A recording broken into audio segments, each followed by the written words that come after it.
Welcome to the MLS Net Boys podcast. How's it going, Chase? This is Jacob here. I'm doing pretty well. Unfortunate result last night for the boys in green, but exciting all around results throughout the league. Another great week at MLS. We're 9 weeks in already, almost to the Leagues Cup break coming up soon, about to the halfway point of that. So kind of crazy how fast this year's gone by. But you're ready. We'll jump right into some results here. Let's just dive right into it. Let's get cracking. So first off, I want to mention big friendly, international friendly on the scopes. United States men's national team with Anthony Hudson at the realm. 1-1 draw against Mexico. U.S. unbeaten in 5 games against Mexico. Kind of reminds me of Timbers versus Seattle. But yeah, I don't know. I didn't really catch much of this game other than the highlights. I am not a big fan of Jesus Ferreira as our striker, and I hated seeing that guy just like he was in a good spot, but like get the defender just to kick the ball into his foot, and then he scored it, and then he does like the Ronaldo like I'm here celebration where he's like grabbing the badge, pointing at the ground. It's like, Hey, dude, really? Like, chill out. no, I was gonna bring that up because so many people were flaming him on Twitter, and I was a big fan of Jesus Ferreira, but I don't know. I'm kind of after he just hasn't performed for the national team, but I don't know. He's still young, and I think he'll develop good. He's still pretty young and pretty productive in the league, and we've seen players who haven't been as productive go abroad and like improve quickly. But yeah, people are clowning him for doing the Ronaldo celebration for scoring like a kind of a fluky tap in goal. But I mean, dude, you scored against Mexico in front of like 65,000 people. I think like why not, man? Have a go. If I did that, I would be going nuts, man. If Like, I did that, I would not be doing the Ronaldo I'm here celebration. I would be like tearing my shirt in half and like running into the crowd. fair enough. But we're gonna ignore the Canadian Championship games, although some people might be itching to hear them. We're gonna go straight into MLS League play. Charlotte FC hosting the Columbus Crew. Charlotte FC wins 1-0. The Polish connection strikes with Kamil Jozwiak to Karol Swiderski with a nice finish. This one hurt a little extra, considering that in our football manager save, I am managing Columbus Crew, and our other friend is managing Charlotte. So there's a little bit more on the line here. This game was a little bit more heartbreaking for me as I am managing Columbus in our FM save, and our buddy is managing Charlotte. So he made sure to rub it in a little bit. But when you look at the match stats in this game, it's just Columbus couldn't convert. They still dominated the game like Wilfred Nancy would like to. With 68% possession, pretty equal on shots. No, not too many shots on target, but I don't know. Not too much you can do. It's just the way of MLS. Even if you're the more dominant team and you control the ball, you don't always pull out the win. Yeah, I think that's a big game for Charlotte. Yeah. Great way to pick up points against a solid Columbus team. They've been kind of struggling this year, Charlotte, so good on them. The other side of Ohio and Cincinnati beating Portland 2-1 at home. Sergio Santos and Brandon Vasquez, both their strikers, score. Brenner was out as they're finalizing his transfer. And Coach Gio for Portland was out with COVID. But yeah, Cincinnati wins 2-1. Asprilla scores for us. Let's try not and talk about the Portland game for an extra 15 minutes this time. I feel like we'll spread the love around the league a little elsewhere. But first thing I'll say is Portland, encouraging to see us actually attack and play with the ball and not just kind of sit and wait for that low block counter and then not create much. Yeah, I didn't get to watch too much of this game, but from what I did see, it looked encouraging to see us actually kind of drive forward a little bit, not just sit back and wait for the game to come to us. But still, disappointing result. But considering the guys that we were missing, not having our head coach there, going to one of the best teams in the league, not much else you can really hope for. Yeah, exactly. I think unlike some of the other losses Portland's had, there's definitely a lot of positives you can take from this. Next up, kind of a surprise here. Montreal winning 2-0 against the Red Bulls, Montreal's second win of the season.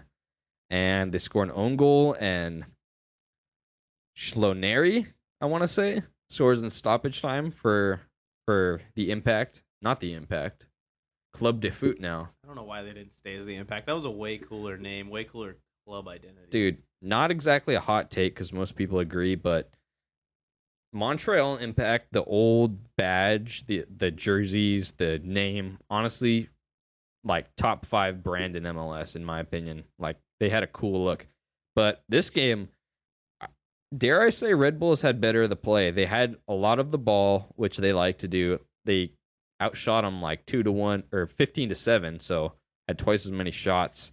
And I think for Red Bulls, just so much off the field is just glooming around their club. I think it might be starting to affect the team.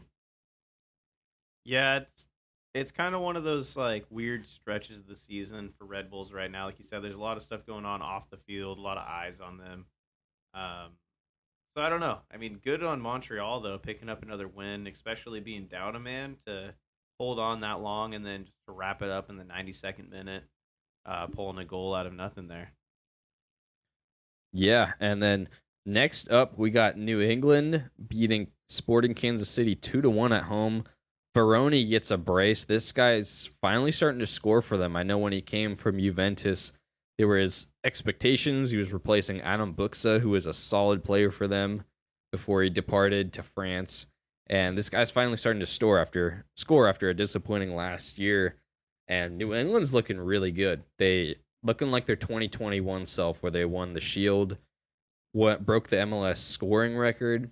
Um, but Kansas City, man, it's not looking good. How long until they get rid of Peter Vermees?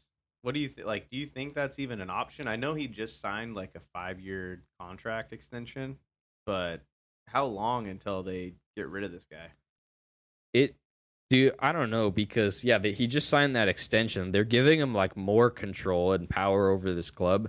I think they clearly believe in the guy, but I think it all depends on this season. Because honestly, if they start out poor like they have, but they heat up late in the summer, I think I think the ownership is going to look at him and be like, okay, well, his form, like he's getting hot around the right time. It just wasn't enough, kind of like last year. But I think the change like should have came last year probably. Like it was a perfect opportunity, but they score a goal at least. This is their third goal only scored of the season, but they got a red card as well. So they still have as many goals as red cards this season. 3 goals, 3 red cards. They're only like a third of the way through the season now, and they've gotten 3 goals. Really nuts. They're looking. They might break that MLS record of least points in a season from I think it was DC United years ago, but couple of things for the Revs. So Henry Kessler was out last this week, and looks like he'll be out for a few months. So that's a big loss for them. But our boy, fresh off of his award last week, the Darren Maddox Award, Emmanuel Boateng got a nice assist for a goal. He drives in the box and squares it across goal. Veroni scored. I just realized we gave 2 awards to New England last week. Manuel Boateng and Bruce Arena both receiving an award.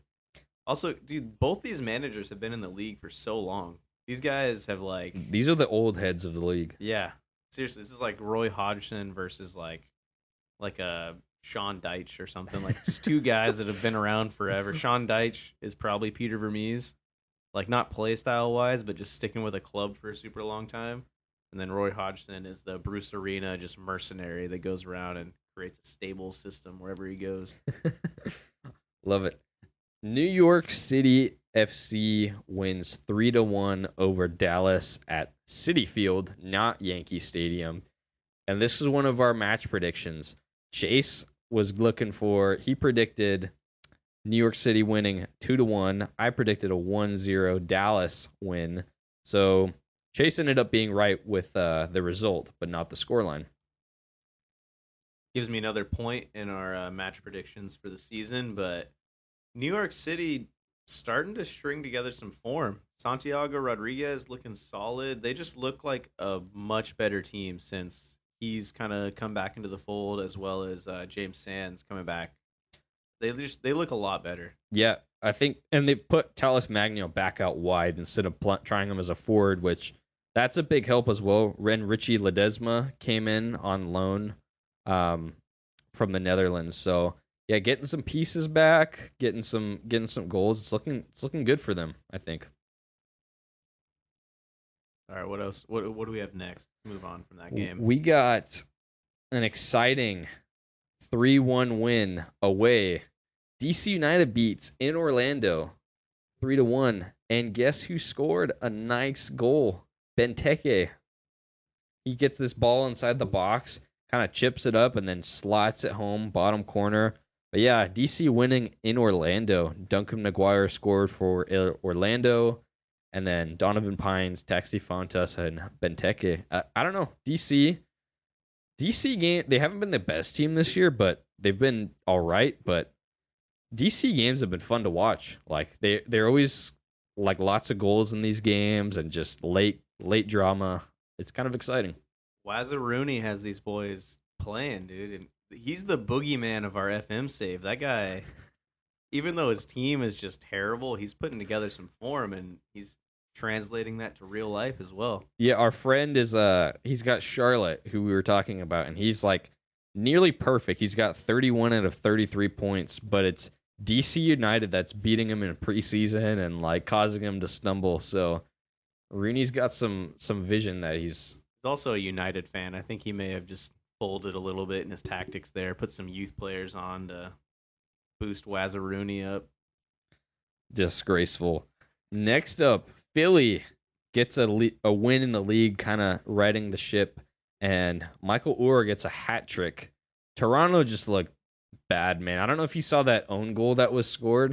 It was pretty much a scramble in the box, and then just one of their defenders kicks it, goes immediately off of another guy, and just in for the goal. And then Toronto scores two consolation goals, Insigne with a nice strike, and then Richie Larea. But big win for Philly. Yeah, Jacob didn't mention this, but Toronto is his FM team, and similar problems that you're having with this team. Just a terrible, leaky defense, but solid going forward. Yeah, and I don't know. Last year we were kind of not like Toronto was not all right with it, but that was kind of what everybody knew what was going to happen. I think second year with Bob Bradley, they were kind of expecting this trend to change, but yeah, same story. Toronto just not really a scary team anymore like they used to be, which kind of disappointing to see. They were kind of one of the most class teams in the league at one point, but not really having that anymore. Next up, Houston Dynamo beating Inter Miami in a cross conference matchup 1-0 with a Daniel Steres nice finish, top of the box. I forgot this guy was still playing, dude.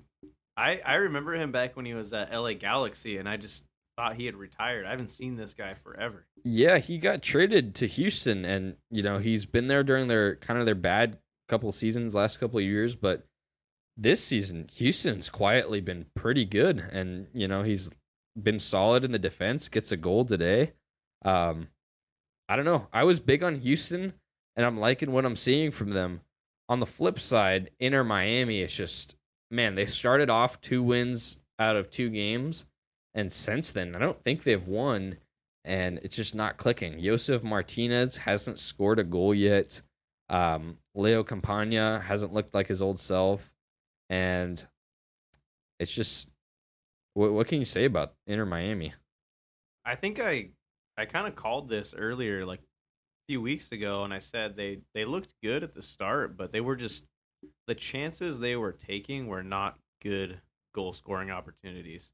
They were taking a lot of just like weird, crazy shots, and it came off in those 2 games. They were scoring just banger goals, but they weren't creating really good, clear cut opportunities. But I don't know. That may all change. They have 2 DP spots open right now, and they're going into a summer where they could possibly pick up Messi as Who? well as this Argentinian guy, as well as Sergio Busquets, which would be interesting because Busquets, although he's one of the greatest defensive midfielders of all time, kind of a little bit past it physically. So it'll be interesting to see how he would handle the grit of MLS. But either way, Messi, an exciting prospect.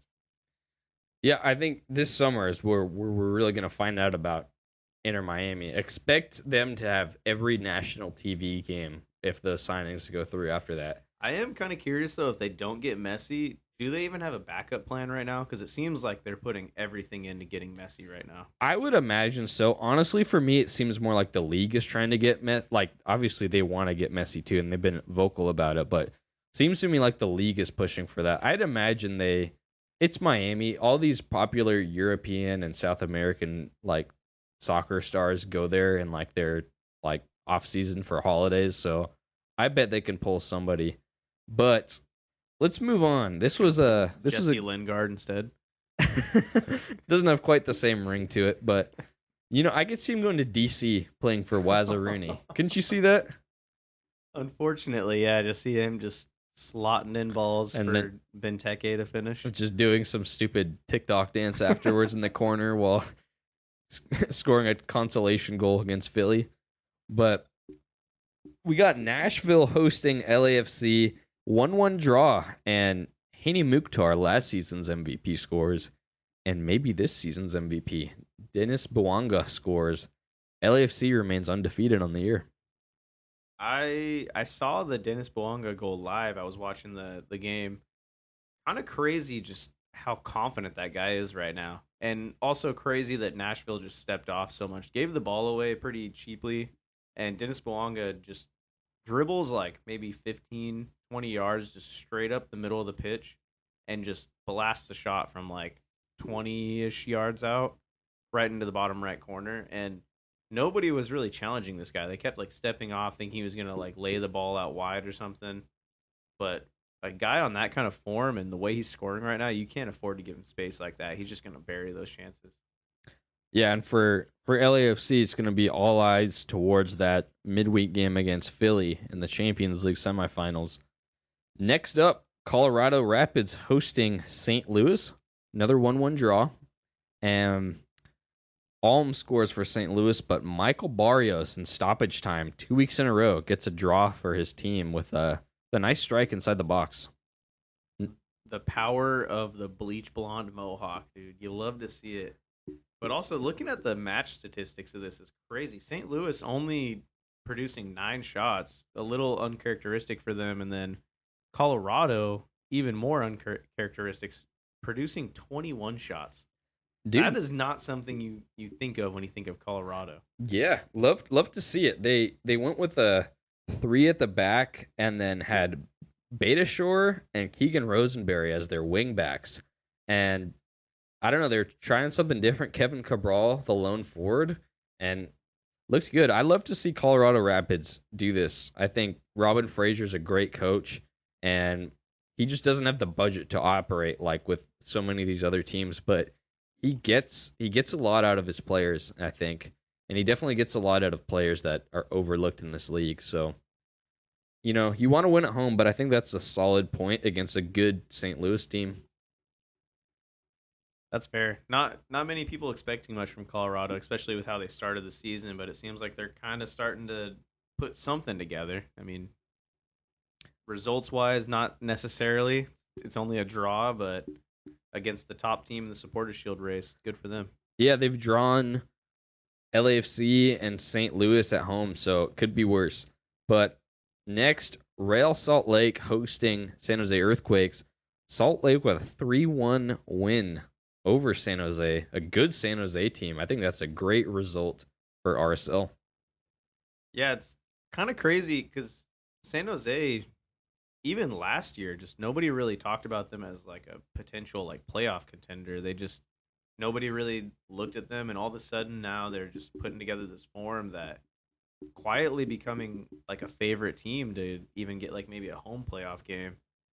But you can't count out RSL, dude. That's like the one of the main rules about MLS is RSL is always gonna pull something out of the bag when you least expect it.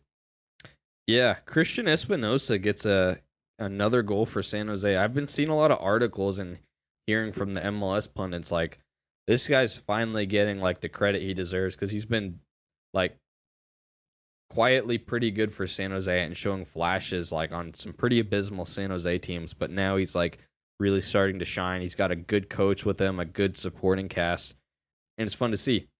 But next up, LA Galaxy winning 2-0 over Austin, a game, another one of our predicted games. And Chase, what do we each predict for this one? I'm going to make you say it. Jacob predicted a 2-0 win for LA Galaxy, so he got the scoreline completely correct. I thought it was going to be a stinker, just 1-1 draw with two terrible defenses, but LA Galaxy, exactly the way, when you look at this team on paper, the two guys you would expect to come up big for them. Chicharito, I almost said Chicho, like the LAFC player. Chicharito and Ricky Puig coming up big. Good for them. Austin FC, just terrible for them, dude. They are not looking. It's kind of reminds me of New England when after they won the Supporters Shield the next year, when they crashed out of CCL and they just were terrible. Yeah, for sure. I think that's a great comparison. And I was reading also, I think it was Matt Doyle's article, how their XG last year, they way overperformed and they were getting these nuts goals and scoring these crazy volleys inside the box. And if you just looked at the numbers, it was always going to be hard to like replicate that. And so I think we're kind of seeing that. Maybe last year was a bit of I don't want to say a fluke, but like something that definitely wasn't going to be replicated. And now they're kind of leveling out. Driussi's been disappointing to start the year. Hasn't been nearly as effective as he should have been. But good, much needed win for LA Galaxy. Their first win of the season, dude. How many games in are they now and they finally got a win? I think they're 7 or 8 because that first game got postponed. But that's crazy. But good on them. Good on them getting a win. And Austin FC looks like they're going to be in for a rough season, but they do have that bright spot of Owen Wolf coming through. When I first saw him kind of like breaking into the team, I thought it was just a little bit of some Gio Reyna type status, just coach's son getting in, just getting on the field, but he's looked solid for them so far. Yeah, that banger he scored against Salt Lake, I think, was really, really nice. Yeah, looks like a good player. I don't want to talk about it, but we will. Seattle Sounders winning 1-0 against Minnesota. Watched almost this whole game. I'm the biggest Minnesota fan this week. I'm pretty much the biggest fan of whatever team is playing Seattle, other than Portland. And just likes their stuck piece of paper printer jerseys. Hey, that's a class jersey, but I couldn't tell this year because every team in the league was wearing teal and black. So I feel bad for anybody who was watching like that 360 show. I saw a picture on Twitter. It was just chaos because every screen was just looked exactly the same. But you know, they were bouncing around this quote from Adrian Heath before the game, who said like, "Yeah, every time we come up to Seattle, we play pretty good. We always like are in this game, and then like one stupid mistake happens and we give them the game." That was exactly what happened here. Minnesota looked like quality. They were weathering the storm, and they just looked solid defensively. They had some good looks, couldn't get a goal, and then Seattle just whips in a ball, kind of makes its way through the box. Rusnak is completely open at the top of the box and scores, and Seattle gets 3 points. Stupid Seattle. As much as I hate to say it, like these are the games that are a sign of a good team. I severely dislike Seattle. Don't get me wrong, but this is a good team. It's a good team with good depth. I mean, Albert Rusnak scored, a guy that I was glad didn't show up on the field for the game against us in Portland. But it's when you're a team that wants to contend for trophies, you have to pull out results like this. You have to get those scrappy, just dirty goals that where maybe it wasn't all going your way that day.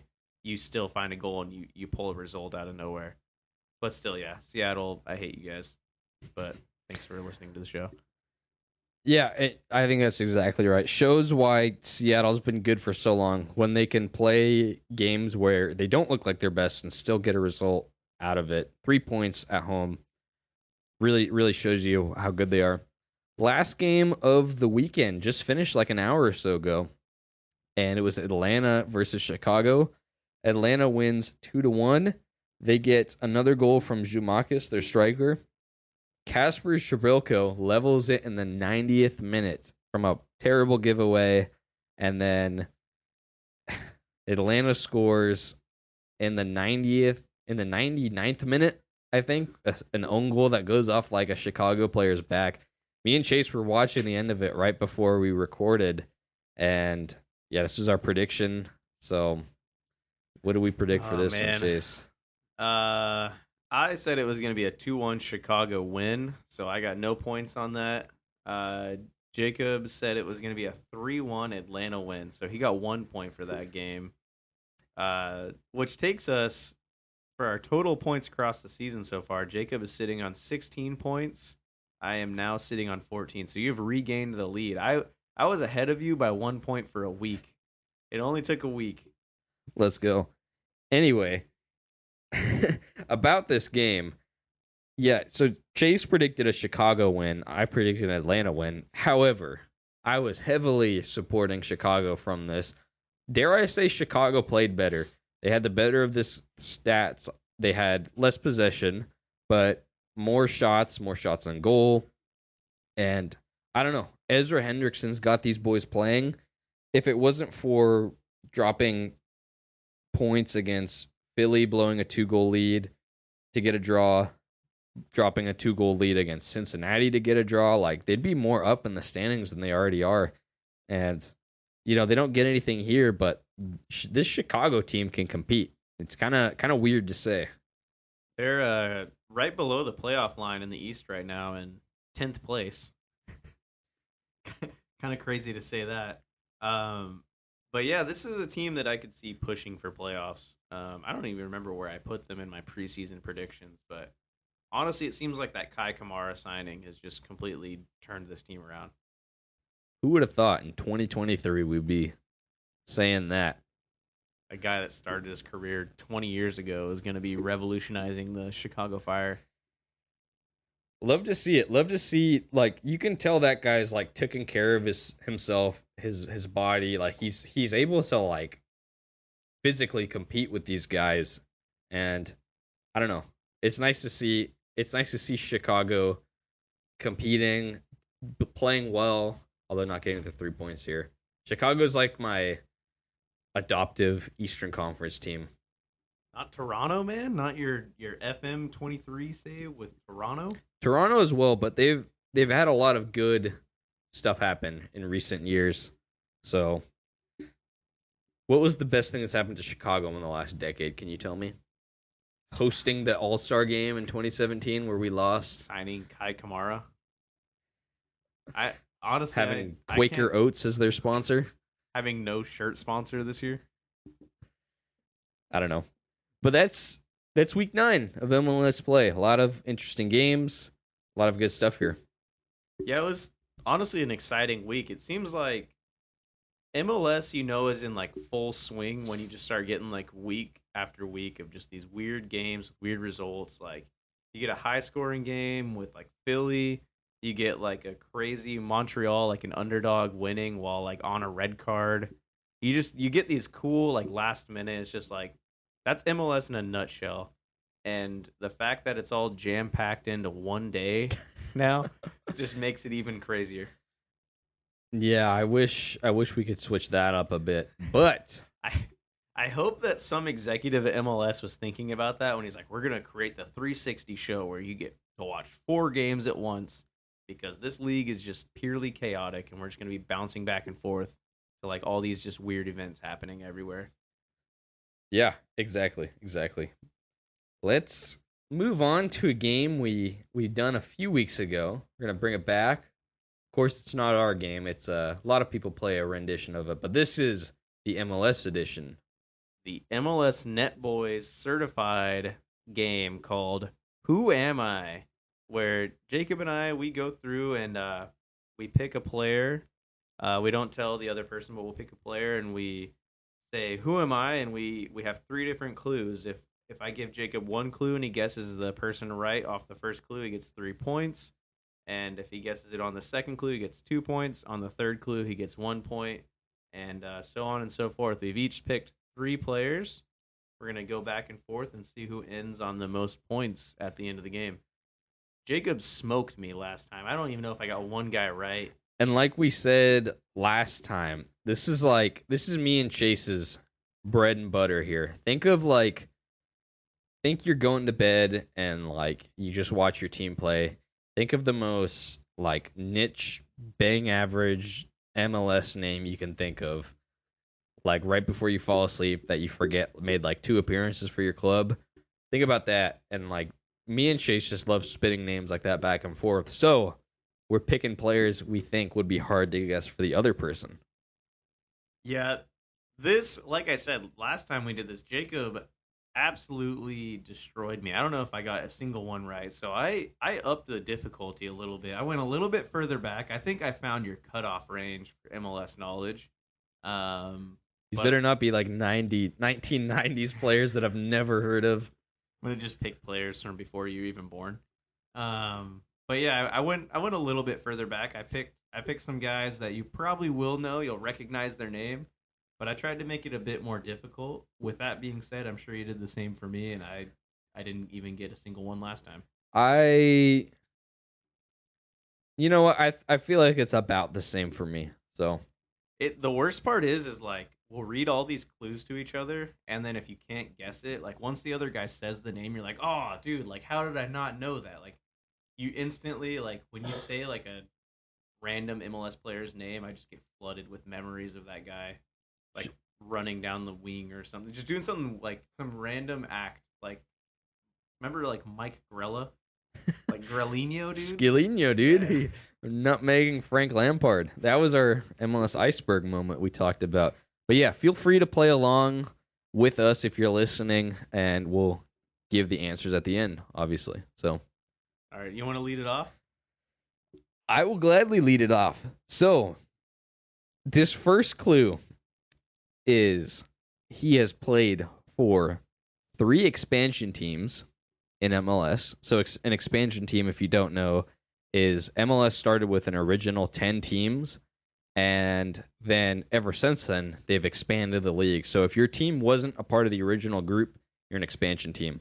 So he's played for 3 expansion teams, and then 2 of the MLS original teams, and then also in USL, and then now in the Canadian Premier League.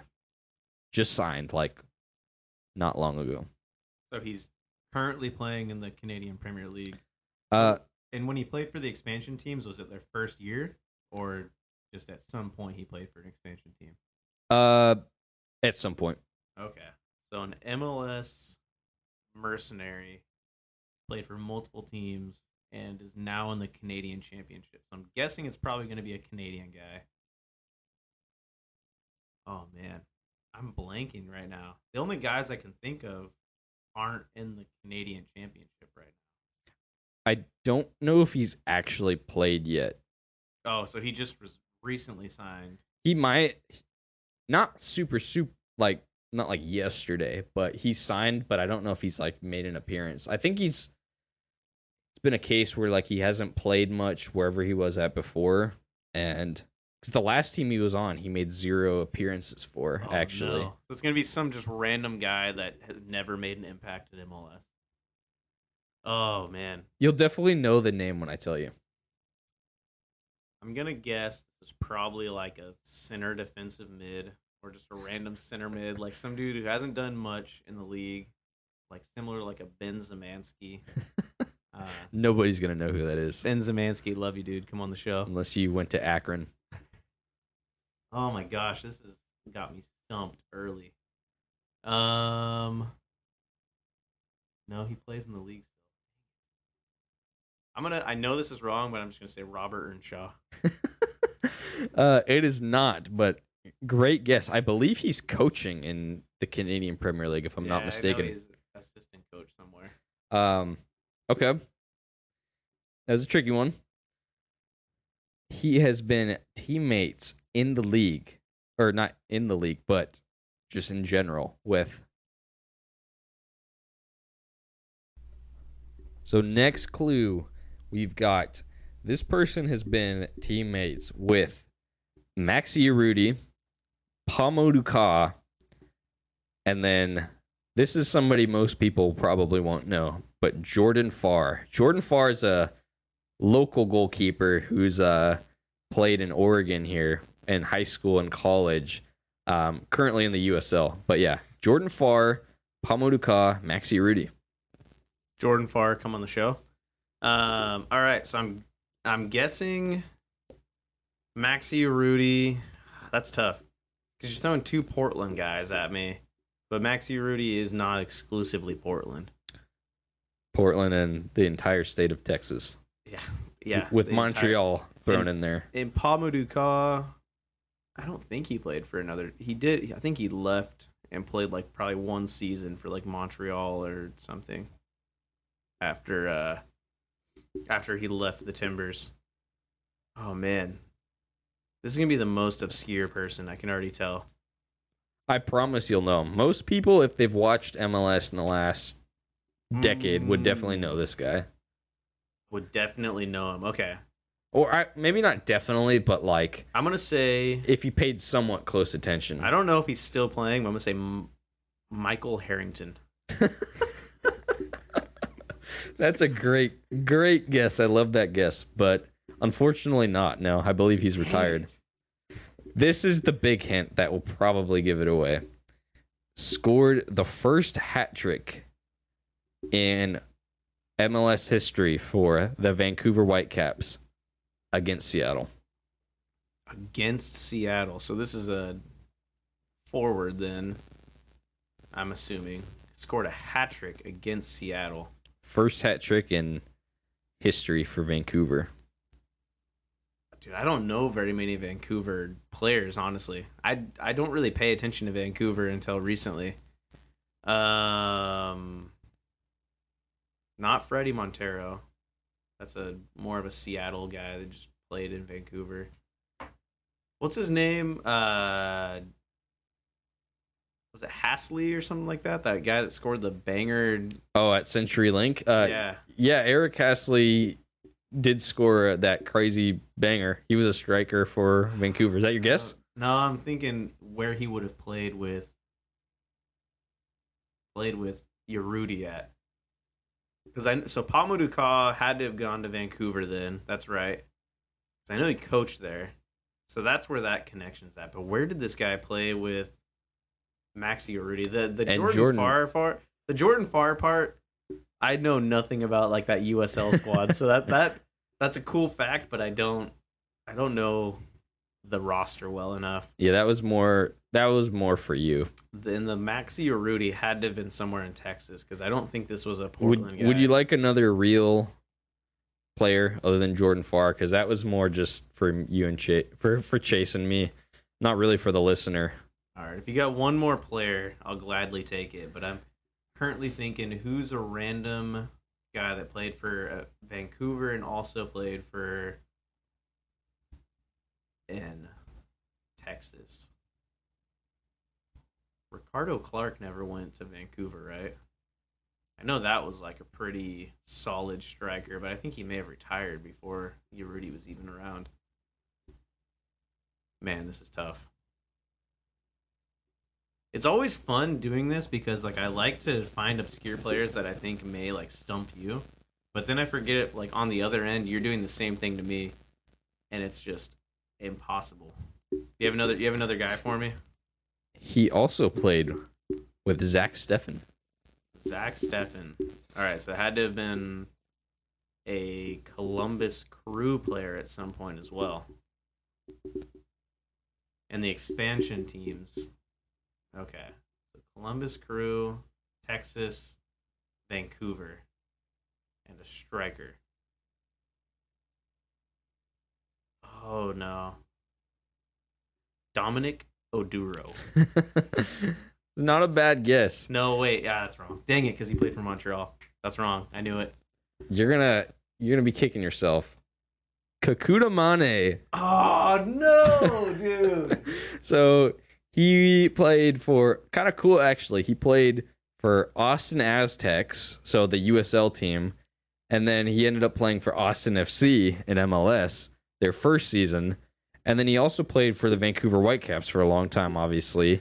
And then he plays now for Pacific FC in the Canadian Premier League, which is Vancouver Island, so pretty close to Vancouver. So, and then I forgot about that guy, dude. I hated him for a long time as a Vancouver player. So his career so he played a couple teams before Vancouver, but really lit it up at Vancouver and then kind of fell off. Then went to Columbus Crew, was all right there. Then went to Pachuca in Mexico. That didn't work out. Then went to St. Gallen in Switzerland, which we have listeners from there, so shout out to them. Then went to FC Cincinnati for their expansion year. So the expansion teams was Vancouver, Cincinnati, and then Austin. The two original teams were Columbus Crew. He went to New England Revolution in 2020. And then USL, San Antonio. And then Canadian Premier League, Pacific FC. Dang. I have one very vivid memory of Kekuta Mane, and that was playing against Portland. We were in Vancouver, and he went off the field injured, and the ref called him back on the field during a counterattack for Vancouver, where our team was shifted over to the other side. He was wide open, just came running on from the halfway line out of bounds, and then went and scored against us to put them in the lead, and then they ended up beating us. Classic. I was pretty livid about that. All right, moving on. Man, I'm mad I didn't. You little get mad. That. That's a guy I know him, but I just haven't thought about him for a long time. Not the biggest name, but kind of lit up the league for a good stretch. Not a good stretch, but a few years. He was one of the bright spots of those Vancouver teams. So I feel like if you've been somewhat in the league, you would have known that the last decade or so. But Chase is up. All right, I think I have a guy that you'll probably be able to guess. So first clue. This guy has played for, so he's been coached by Mark Dos Santos, Greg Vanney, and John Herdman. All as a head coach? Or is that? Okay. All as head coach. Greg Vanney, John Herdman. That's a Canadian coach, right? John Herdman? Yeah. Right? Okay. And then Mark Dos Santos. Dos Santos was at Vancouver. Vancouver and Canadian, I'm assuming. And then Greg Vanney. Could be the Galaxy or Toronto. Man. I went with a different angle this time by picking coaches. Because I know you have a deep knowledge of coaches as well. I believe John Herdman was the Canadian women's coach before Canada coached. He hasn't coached in MLS, I don't think. May or may not be true. Is it Daniil Henry? No, that is not correct. That's a good guess, though. That's a solid guess. Because, yeah, he was Toronto, Vancouver, LAFC, where I know Dos Santos is an assistant now, and then Canada. So, okay. All right. So this player, second clue, this player has played with Clint Irwin, Theo Bair, and Zach McMath. Oh boy! So you kind of have the teams now. It's Toronto and Vancouver. This is giving you a timeline. When were these other players at those teams? Theo Bair, I remember, scored a banger against Portland, like a vault in the empty stadium during COVID when Vancouver was the home team at Providence Park because they were our adoptive team or whatever. Mm-hmm. Man, Clint Irwin, Toronto. It's got to be. Man, is it Tosin Ricketts, the striker? That is it. That is who it was. Dang it, dude. How do you pull these guys out of nowhere? My last clue would have been that he had 61 caps for Canada. Only 69 goals across his career. I thought that guy had scored way more. One of which was the crucial goal to send Toronto through to the playoff semifinals on that. Against Montreal, right? Yep, on that amazing run that they made. Wow. 69 goals only. I feel like that guy scores all the time. Wow. That's what I thought too. Very interesting. It looked like he was electrocuted for half his career with his hairstyle. He was that guy was nuts, dude. I don't remember him ever starting a game, but that guy would sub in like the 70th minute and just be like full sprinting just against like tired defenses, and he'd always score like a scrappy He's goal. so fast. Remember, like whenever we would be playing FIFA against each other, and one of us would get like Toronto or something, he was just the guy that you would sub on who had like 90 pace or something. 99 pace almost, but no other attributes worth pulling. All right. That puts you in the lead, 2 points. I am currently at 0. This is a bit of a more tricky one, but After the last one, if you're newer to the league, he's a pretty influential player in the league, but and in U.S. soccer, as I will explain. So first hint, scored the goal. Actually, maybe that's too obvious. Maybe I might rearrange these questions. All right. First hint, played at Fulham, America, the nickname given to Fulham when they had a load of American players alongside Casey Keller, Brian McBride, Carlos Bocanegra, and Clint Dempsey. he played at Fulham with all of those guys. With all these guys. So OG MLS player who went abroad and had an influence on American soccer and has scored a banger, assumingly, for the U.S. national team. I'm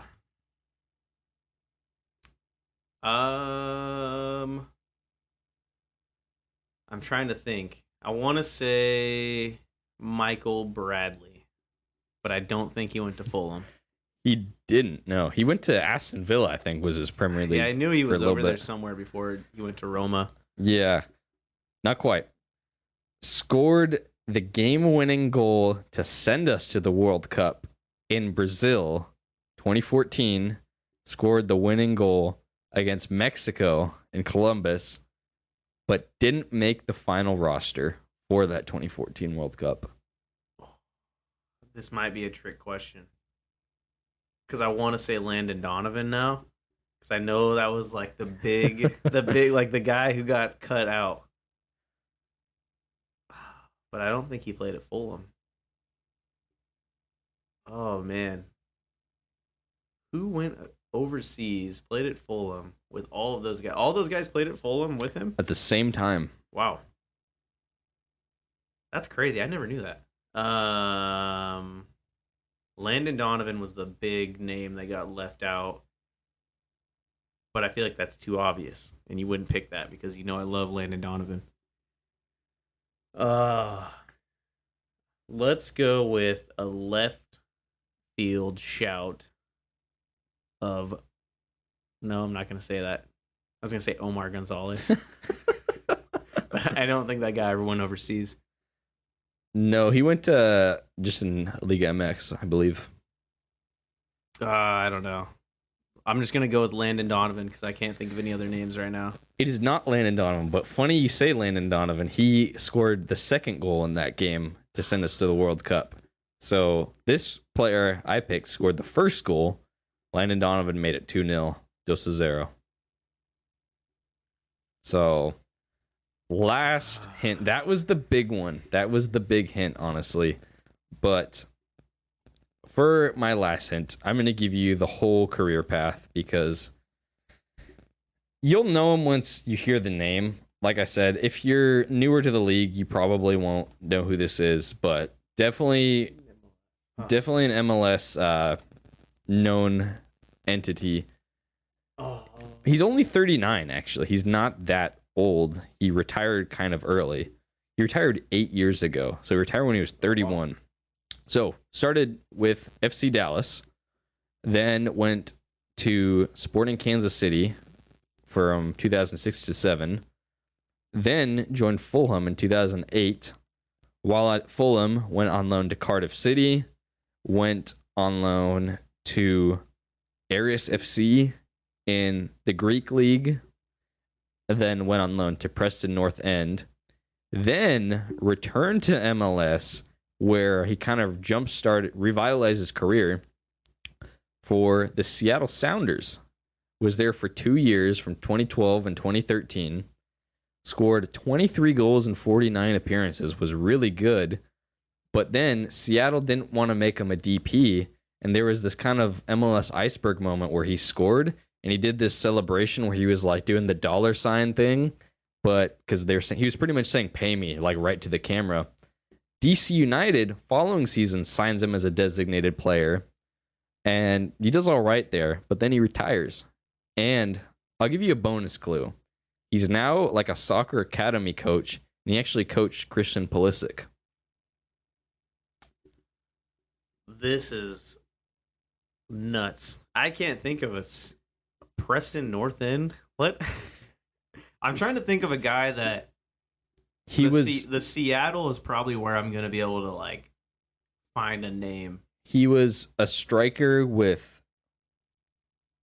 Freddie Montero in 2012, 2013 with Obafemi Martins and Clint Dempsey. That's where I was like, that was right around the time when I was getting like really deep into the league. Like, that's when I was starting to really kind of fall into MLS. His last goal for Seattle was in that playoff loss to the Timbers at Providence Park. I think we were up like 4-1 on aggregate or 5-1, and he scored like a consolation header. Oh, man. I'm trying to think who was their striker. I know. Oh, the Chad Barrett? It was not Chad Barrett. But it's the only other just random American striker I can think of for them. It was Eddie Johnson. Oh, what? Remember Eddie Johnson? Yeah. What the heck? Yeah, I didn't realize he was went abroad as much as he did. Yeah, I didn't know that either. I did not know that guy went that like on that career path. But yeah, retired fairly early because this guy was a good striker in the league. That's interesting. I thought I had you with Chad Barrett for a second because I was like, did this guy just have like this random abroad career that I didn't know about? All right. Moving on, I think I have a guy that may stump you here. I gave you the first one, Toussaint Ricketts, because I know that's somebody you'd probably know. Second guy, I don't know if you're going to guess. I'm really hoping you don't. Okay. First clue, I've played with Jeff Cameron, Bobby Boswell, Breck Shea, and Kevin Molino. Kevin Molino. I thought I had a good player in mind until you said Kevin Molino. Breck Shea, Kevin Molino. Bobby Boswell, you said? Yeah. What was the first one? Jeff Cameron. Jeff Cameron. Okay. A man with a long, storied career, both in MLS and abroad. See, here's my strategy here. Breck Shea and... Can you run through those again? So the list is Jeff Cameron, Bobby Boswell, Breck Shea, and Kevin Molino. Kevin Molino and Breck Shea, I know both played for Orlando. I forget if it's at the similar timeline, but then it also could be USMNT with Shea and Cameron, and I think Cameron started at the Dynamo. Man. Who went from like Dynamo to Orlando City? Is it Tally Hall, the goalkeeper? Dude, how did you guess that? What the? There's no way. There's no way you guessed that. Is he the one who became like a cop after he retired? That was gonna be my last clue. There's no way you guessed that. Dude, first try. I just remember every time you'd watch this guy play, he'd have like a circular like water spot right on his chest. You ever see that with certain players after they like drink the water really quick? You know what that is actually is they put vapor rub on their jersey, and because it opens your sinuses, so it makes it so you can breathe better during the game. Which as a goalkeeper, I don't know why you would need that, but it makes more sense for outfield players to be able to run and have their sinuses open so they could breathe better. Learned something new on the MLS Net Boys show. Oh man, my other clues. The second clue would have been I've played for 3 MLS teams across my career, racking up 153 appearances, and have no caps for my national team. And the last one was I was an MLS All Star in 2011 and 2013. Since 2017, I have become a police officer for the Orlando Police Department. I remember seeing that because I believe he joined from Houston. He was like a longtime goalkeeper there, and then joined the Yeah, he Orlando. started in Houston at 2009. I think he played there for like 5 years before moving to Orlando. I did not think you were going to be able to get that one, honestly. It's I weird. thought that was going to be a one that would stump you for sure. I randomly thought of him the other day. I was like thinking of stuff when we were texting about doing this, and I was like, huh. I was like, haven't heard of that guy for a very long time. He's like one of those goalkeepers who kind of was in the league for a while. So, wow, I didn't expect you to. That was a deep pull. I was hoping I'd get you with the deep pull, but you got it like first try. Jeez, man. All right, well that we could go through this last round, but you just wrapped it up there. That gave you 5 points, and I'm at 0 still. So you just wrapped this little game up. This is my bread and butter. I love niche MLS guys who most people listening have never heard of. I got a tricky one for you here. So, this player has played at a team in both City and Red Bull football groups. Okay. So the way you're phrasing that makes me think that he probably played in a different continent for one of these football groups. For both City and Red Bull. But for it to be an MLS, I'm going to go ahead. I'm going to guess he played for New York Red Bulls because New York City is so new. I don't think you would go with a guy that fresh in the league. So I'm going to go probably a guy that played for New York Red Bulls and then probably for a random city affiliate like Melbourne City or something weird like that.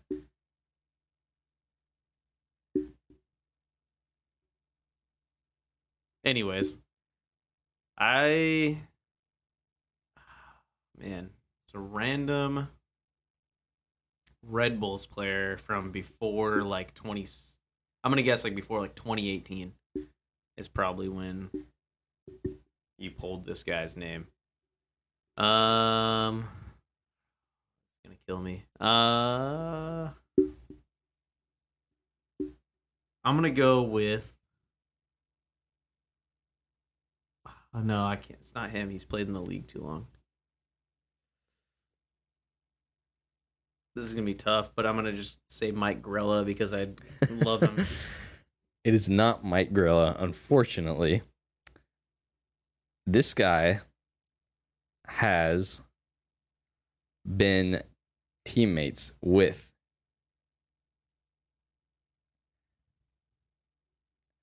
Mix Diskerud, So he did play in New York City. Tyler Adams, Probably Tommy Leipzig. McNamara, and then some guy you've probably never heard of called Ilkay Gundogan. Oh man, he played with Mix Diskerud. So that had to have been at New York City FC, even though I think he was technically on like Man City's roster. Even though he wasn't actually a part of their plans, I think they just had to offload him at New York City FC. Run through what was the second name again? Mix Diskerud, Tyler Adams, Tyler Adams. So I'm assuming that was at Leipzig. Tommy McNamara, and Ilkay Gundogan. McNamara, which was probably at New York City again. The guy who played for New York City and maybe Leipzig as well. What was the last one? Sorry. Gundogan. Gundogan. Okay. Man City or Dortmund. This is gonna kill me. Dude, you pull some like obscure guys. What the heck? Played with mixed Discord would have been like a good one to use for this because that's just such an obscure player that. You know what it was? I actually saw him, and then I was going through the different rosters to like find stuff, and I was like, oh, he played with this player. Sort of. A guy that played overseas and probably played New York City FC.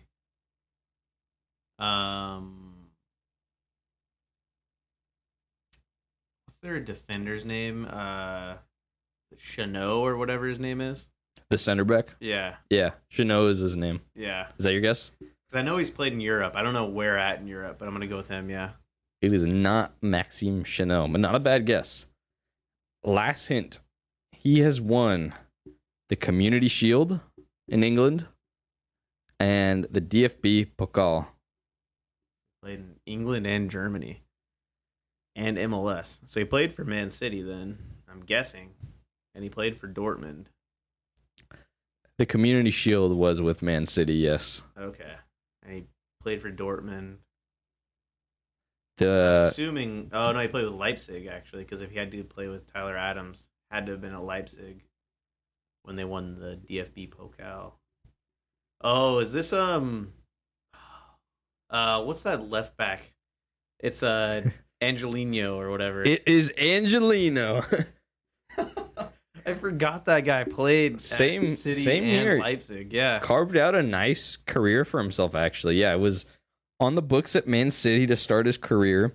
Went on loan to NYCFC for their first season, was solid. Then went to Girona and Mallorca.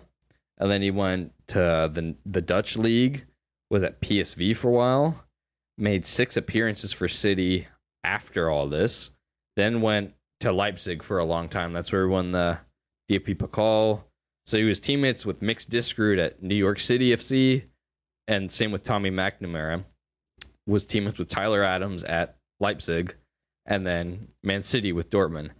I thought this was a good one because I thought I'd throw you off with Gundogan with the Dortmund connection and the DFB Pokal, Yeah. and then the cities with Tyler Adams. That was a tricky one. This is probably the trickiest one you had, and yet that was the only one I got. I got my one consolation point there. Yeah, I know we had talked about this guy at some point when we were talking about MLS's ability to produce players and stuff.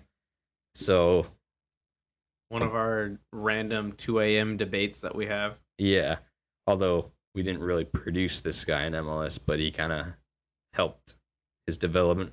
But yeah, that was Guess Who for MLS edition. I got one more guy for you. You already won the game, but Oh, that's right. Okay. I want to see if I can stump you with this last player.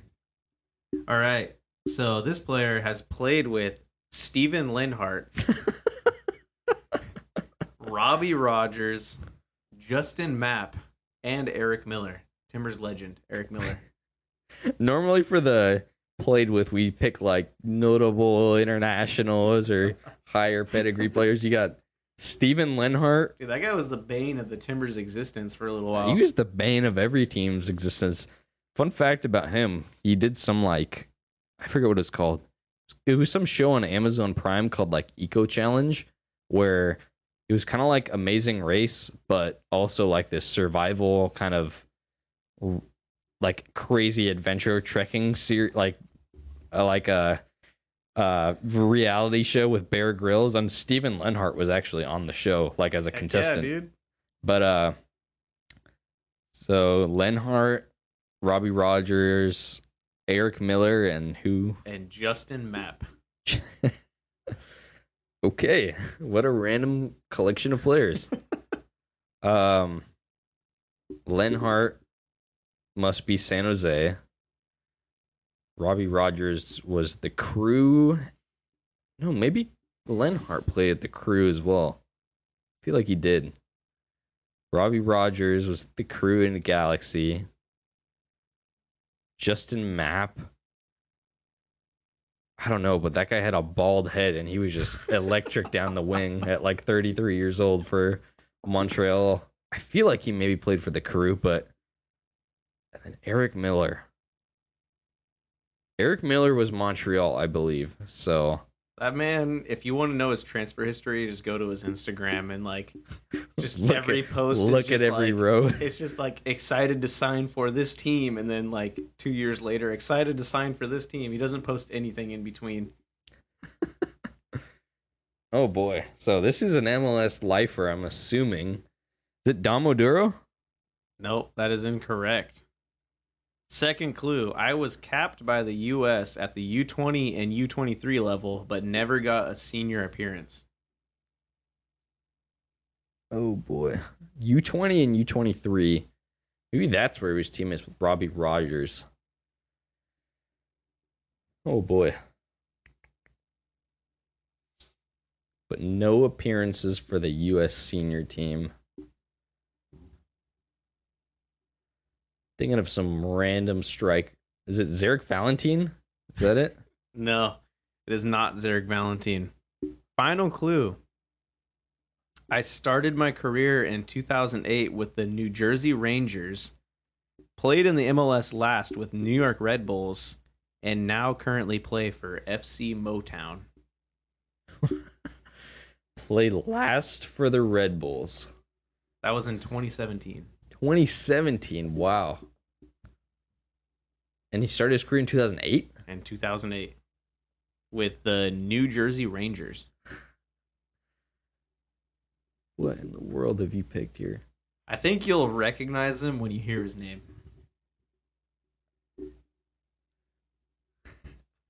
FC Motown? I didn't even know that was a club. I've heard of it, but don't know anything about it. What do we got here? Okay, Robbie Rogers, Justin Mapp. Oh boy.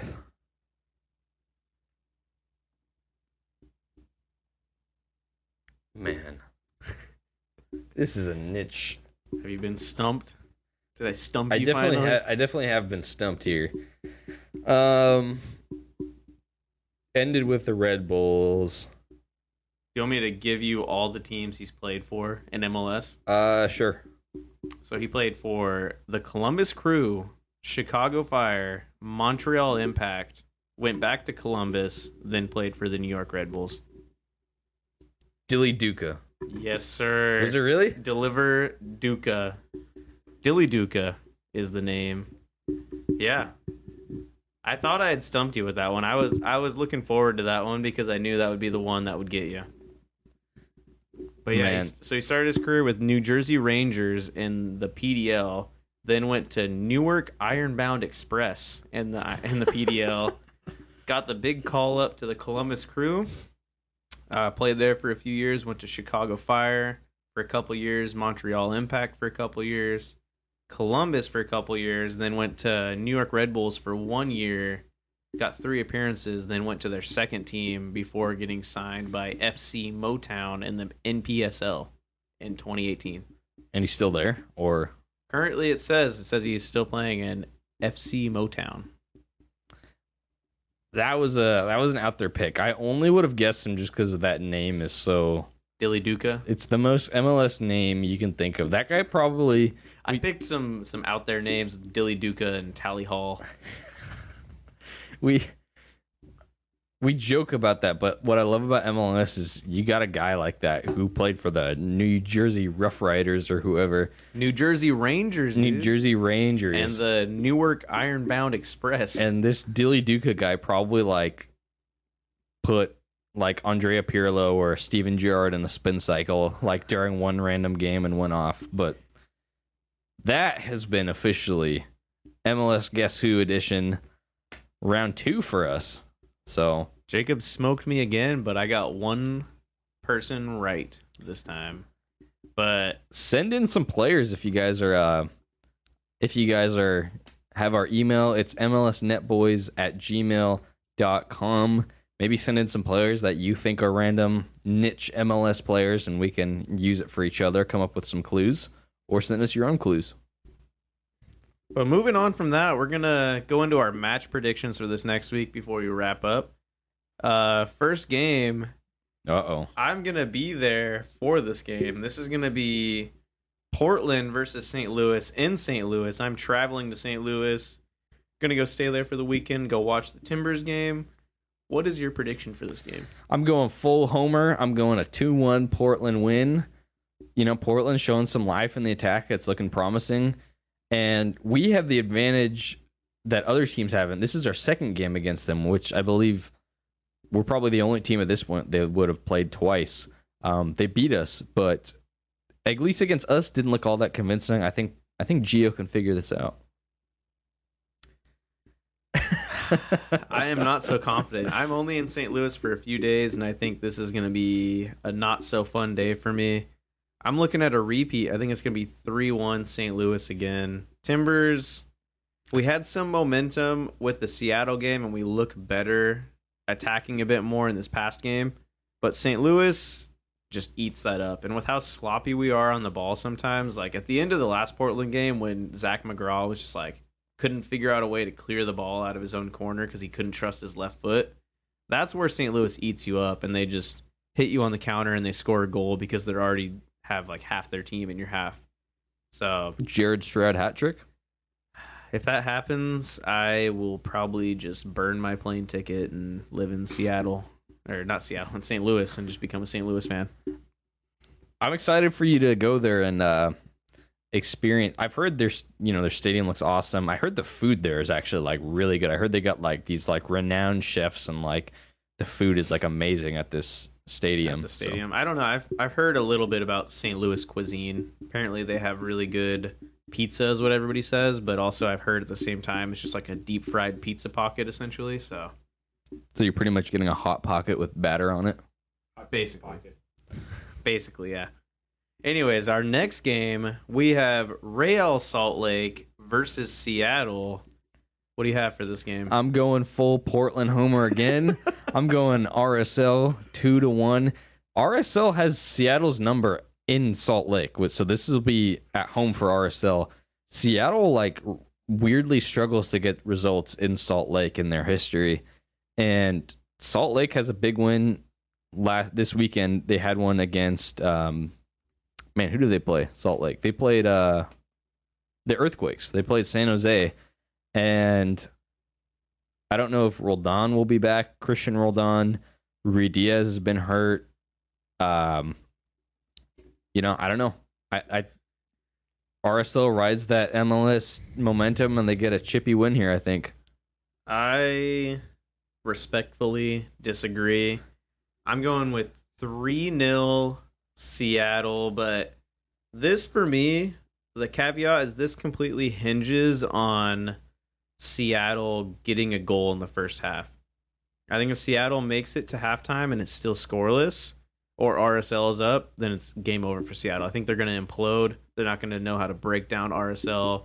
They're going to be just doing sloppy fouls. They're going to let in 4 goals in 18 minutes. Yeah, exactly. I think it completely hinges on them getting a goal in the first half with how RSL is just completely fine giving the ball up and just defending deep. And they got the freaking legend in goal of Zach McMath. So, hopefully is the game of his life and just stonewalls Seattle. Man just scores a hat trick from goal. So 3-0 Seattle, you're saying? I'm going 3-0 Seattle, but with the caveat of they have to get a goal in the first half. I mean 3-0 away from home. Big result. That's my prediction, but I mean St. Louis did win 4-0 at RSL, so yeah, that's true. Moving on, final game, we got Vancouver versus Colorado, the blockbuster game of the week. If anybody, this is like, when the schedule comes out at the beginning of the season, people mark their calendars for this game.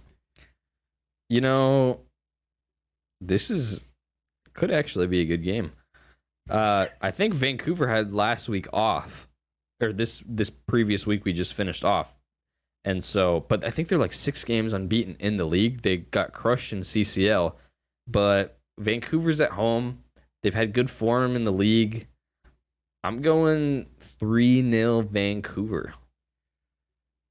I disagree again. I think Colorado is going to pull something out of the bag here. I think Robin Fraser has the boys kind of firing on all cylinders, even though they are still bottom of the West. I'm pretty sure. Firing with a couple 1-1 with a 1-1 draw, a 0-0, a 2-2.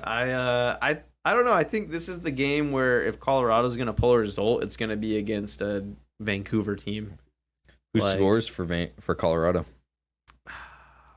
Is that the Diego Rubio outbreak? I think this is going to be just Kevin Cabral showing up big and getting 2 goals. I'd like that. This is also, here's a storyline. Steven Beitashour returns to his former club. How about that? Steven Beitashour he's gonna show them what they're missing. He's gonna say, "This is what you guys could have had." He's gonna just connect some 1-2s down the line, get a nice whipped ball into Kevin Cabral. Okay, probably not, but okay. Probably not. But that is it for our score predictions. Last podcast with the both of us for a few weeks till That is true. I'm going to be gone next week when Jacob will be recording, so he may be doing it by himself. He may be inserting a guest in my place, shopping out my position. Yeah. If Chase truly doesn't come back, I got to find a replacement for him. But yeah, Chase didn't want to bother to be in the state of Oregon, so I'll be gone. For this next episode, I'll be eagerly awaiting for it to be uploaded so I could just critique it and give it a 1-star review on Spotify. But then after that, I think you'll be gone as well, so I'll be doing a solo episode after that. So get used to hearing only one of our voices for a bit here. The podcasts are going to be like half as long because it's just going to be, I'm going to be like, who am I by myself? Yeah, that doesn't sound as fun. We might get producer Isaac in on the mic and have him throw us some questions as well. Sounds good. But that's been episode 11 already. Thank you guys for everybody who's been listening. Please email us at MLSNetBoys or MLSNetBoys@gmail.com. One day we'll have a social media page for you guys to actually follow. I know people don't. It's hard. Working full-time jobs, both of us, and just doing this kind of as like a passion project. Creating social media and trying to manage it. We're not a big budget production, but one of these days. Yeah, so that's been it. Thank you guys again for listening, and we'll see you, or I'll see you next week. Keegan Hughes, take my spot on the show. Seattle Sounders dissolve as a club.